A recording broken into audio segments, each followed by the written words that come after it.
উদয়ের পথের এই যে সংগঠন, এটা একটা সামাজিক মানবিক, অনেক সংগঠন আছে, তার মধ্যে একটা অন্যতম। এটা আমার খুব ভালো লাগে এবং এর সঙ্গে আমি প্রথম থেকে যুক্ত আছি।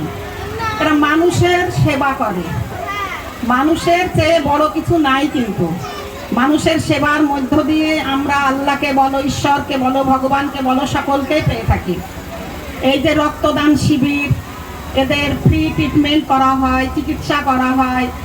করোনা ভাইরাসের টাইমে যখন মানুষের ঘরে ঘরে খাদ্যের সংকট, তখন এরা কিন্তু প্রতিদিন রান্না করে মানুষের পাশে দাঁড়িয়েছে।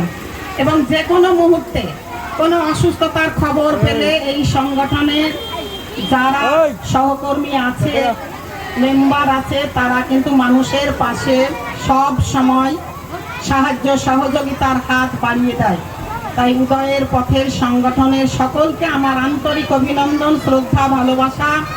এবং এখানে যারা জ্ঞানী গুণী উপস্থিত আছেন, আব্দুল আলিম বিশ্বাস একটা সমাজসেবী, বিশিষ্ট সমাজসেবী, শুধু ডোমকল এলাকার নয়, কিন্তু বাইরেও আমরা দেখেছি ওনার অবদান কিন্তু যথেষ্ট।